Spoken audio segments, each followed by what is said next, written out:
Assalamualaikum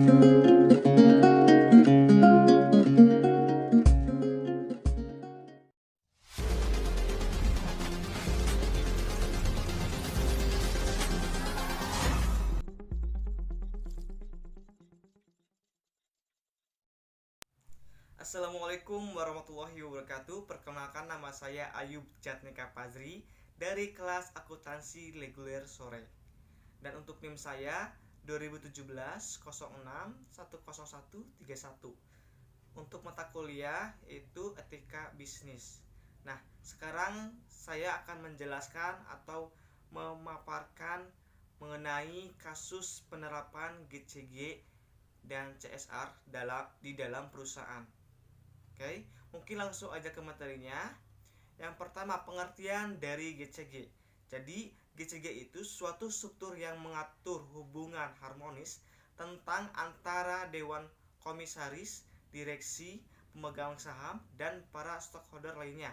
Dan bisa juga suatu sistem pengecekan dan pertimbangan kewenangan atas pengendalian perusahaan yang dapat membatasi munculnya dua peluang: pengelolaan yang salah dan penyalahgunaan aset perusahaan. Seperti itu. Sedangkan contoh dari GCG dalam perusahaan, misalkan dari contoh perusahaan Taspen Persero sebagai salah satu perusahaan yang bernaung di bawah Kementerian Negara BUMN, telah berkomitmen untuk menerapkan prinsip-prinsip GCG secara konsisten dengan mengacu pada Peraturan Menteri BUMN. Untuk nomornya Ver/01 garis miring MBU garis miring 2011 tanggal 1 Agustus 2011 tentang penerapan tata kelola perusahaan yang baik pada badan usaha milik negara. Seperti itu. Sedangkan arti penting dari GCG itu tersebut, yang pertama, untuk menghormati undang-undang dan hukum aturan. Yang kedua, untuk dunia usaha sebagai pelaksana yang jadi acuan usaha lain. Yang ketiga, untuk masyarakat sebagai produsen produk kita. Nah, dan ada lagi prinsip-prinsip GCG. Yang pertama, untuk prinsip GCG yaitu keadilan. Prinsip ini menuntut adanya perlakuan yang adil dalam memenuhi hak stakeholder sesuai dengan peraturan perundangan yang berlaku. Sedangkan yang kedua, transparansi atau keterbukaan. Sedangkan prinsip ini yaitu proses pengambilan keputusan dan penyampaian informasi yang material dan relevan mengenai perusahaan. Sedangkan yang ketiga, akuntabilitas. Akuntabilitas ini prinsipnya itu kejelasan fungsi, pelaksanaan, dan pertanggungjawaban organ sehingga pengelolaan perusahaan terlaksana dengan efektif. Dan yang keempat itu prinsip pertanggungjawaban. Nah, prinsip ini kesesuaian di dalam pengelolaan perusahaan terhadap peraturan perundang-undangan dan prinsip-prinsip koperasi yang sehat. Dan yang terakhir itu kemandirian. Nah, sedangkan untuk prinsip kemandirian ini sebagai keadaan di mana perusahaan dikelola secara profesional tanpa benturan kepentingan. Itu prinsip-prinsip dari GCG. Nah, kebijakan GCG ini dibuat sebagai acuan semua perusahaan dan harus patuh pada sistem perundang-undangan yang ada. Karena kebijakan GCG ini bersifat dinamis, selalu berubah menyesuaikan perusahaan yang ada. Seperti itu. Nah, sedangkan aspek GCG dalam pemenuhan uji PUK ya, ada 5. Yang pertama, komitmen terhadap penerapan tata kelola perusahaan yang baik secara berkelanjutan. Nah, yang kedua, pemegang saham dan RUPS. Yang ketiga, dewan komisaris. Yang keempat, direksi. yang terakhir itu pengungkapan informasi transpirasi dan lain-lain seperti itu. Dan ada juga penerapan konsep GCG dalam budaya Indonesia. Yang pertama itu memiliki izin untuk beroperasi sebagai dasar dari sistem ekonomi modern bertujuan untuk dapat bersaing dalam menyadarkan barang dan jasa kepada pelanggan yang bersedia untuk membayar. Nah, yang kedua, keuntungan atau profit adalah talak ukur kesuksesan dan ketahanan hidup dari organisasi modern. Nah, yang ketiga, koperasi sebagai hierarki organisasi yang mungkin berbeda pada tingkatnya. Nah, seperti itu dari perbedaan konsep GCG dalam budaya Indonesia. Nah, untuk tujuan dari GCG itu adalah yang pertama untuk dapat mengembangkan dan meningkatkan nilai-nilai perusahaan. Dan yang kedua itu untuk dapat mengolah sumber daya dan resiko secara lebih efektif dan efisien. Nah, yang ketiga itu meningkatkan investasi nasional. Itu tujuan dari GCG.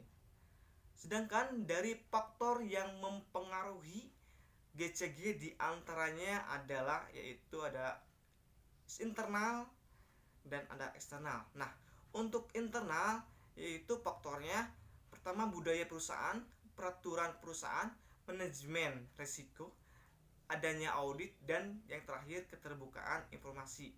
Ya, itu dari faktor internal. Sedangkan untuk faktor dari eksternal yaitu pertama komunitas bisnis, pemerintah dengan regulasinya, investor, dan komunitas keuangan itu dari eksternal. Ya, untuk lebih jelasnya kalian misalkan belum paham penjelasan dari saya ada cuplikan dari video ini ya. Kalian tinggal lihat aja ya.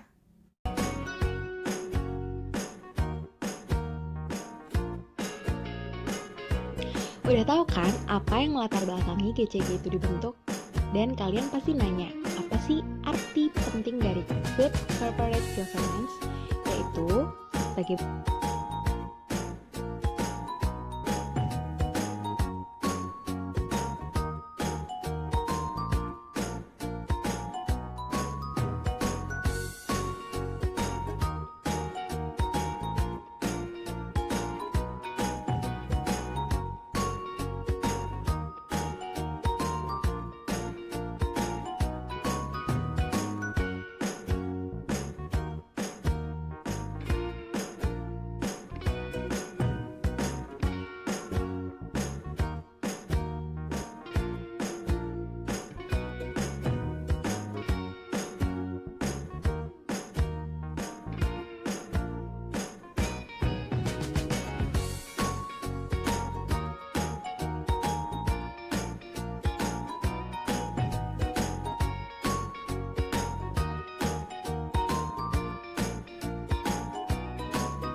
hal yang gak kalah penting buat kalian ketahui dari GCG itu sendiri adalah 5 prinsipnya. Yang pertama, transparansi, kedua, kemandirian, ketiga, akuntabilitas, keempat, pertanggungjawaban, dan kelima, kewajaran.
created using Powtoon.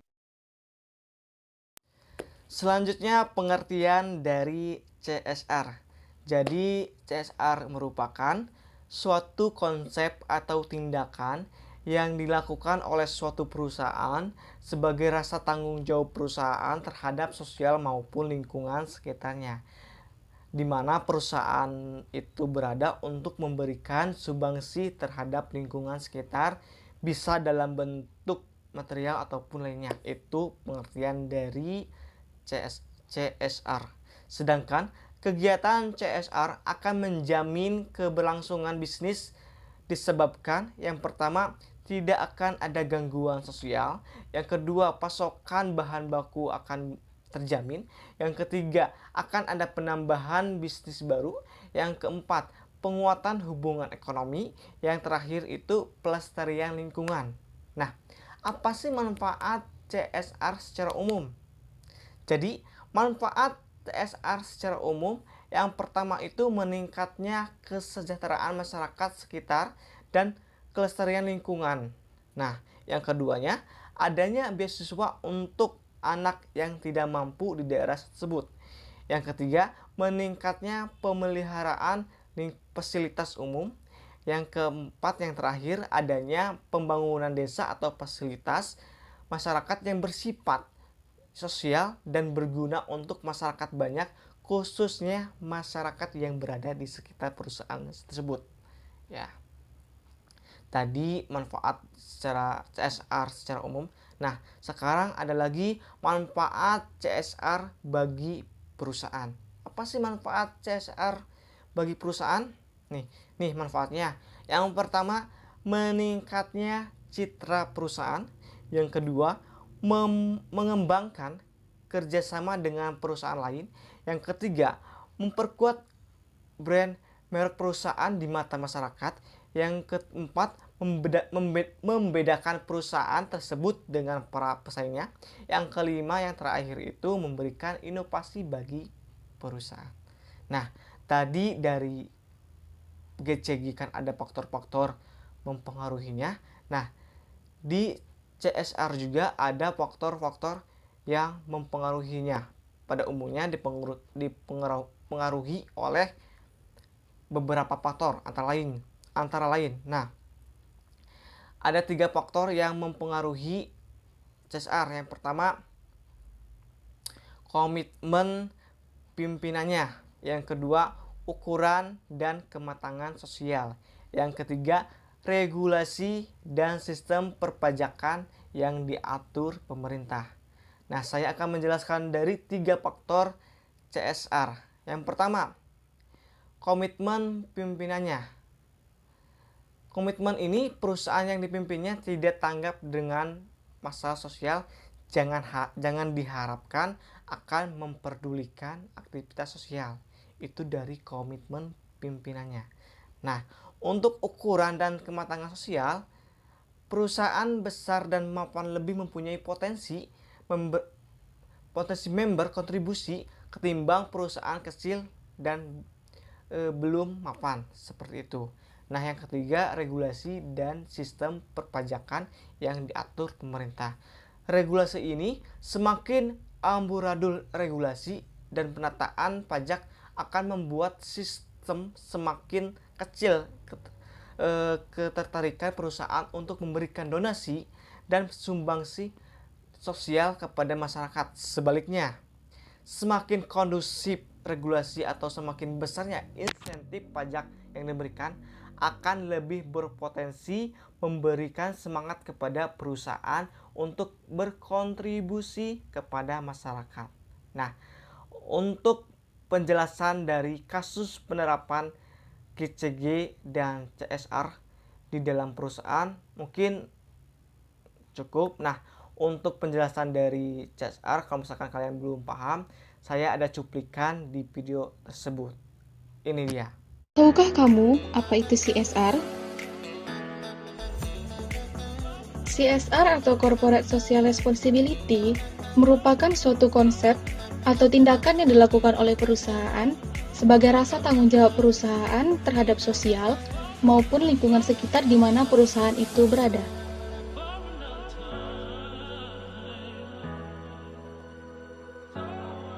Mengapa CSR itu penting? Pertama, merupakan hal etis yang dilakukan. Kedua, meningkatkan citra perusahaan. Ketiga, menghindari peraturan yang berlebihan. Keempat, jenis kegiatan tanggung jawab sosial dapat juga menguntungkan. Kelima, lingkungan sosial yang lebih baik dan bermanfaat bagi perusahaan. Keenam, dapat menarik investor. Ketujuh, dapat meningkatkan motivasi karyawan. Dan kedelapan, memperbaiki masalah sosial.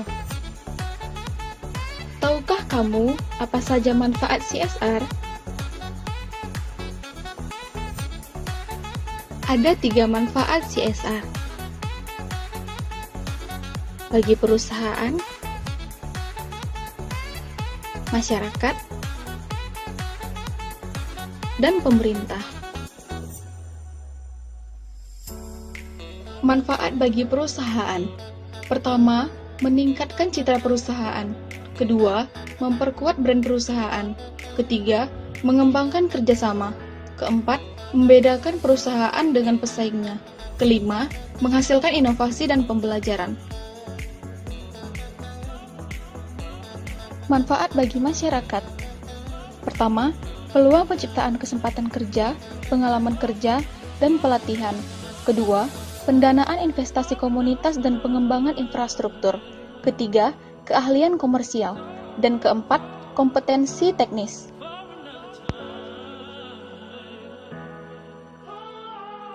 Manfaat bagi pemerintah. Pertama, dukungan pembiayaan. Kedua, dukungan sarana dan prasarana. Ketiga, dukungan keahlian. Dan keempat, keterlibatan penggiat LSM dalam kegiatan CSR. Nah, itu penjelasan dari CSR. Mungkin untuk penjelasan dari keseluruhan kasus penerapan GCG dan CSR di dalam perusahaan mungkin dicukupkan. Nah, kalian yang terakhir sekarang itu tinggal sesi tanya jawab. Nah, kalau misalkan kalian teman-teman yang ingin ditanyakan, tinggal komentar di bawah ini ya, komentar di bawah ini ya. Oke, mungkin dari saya dicukupkan. Terima kasih. Assalamualaikum warahmatullahi wabarakatuh. Peace.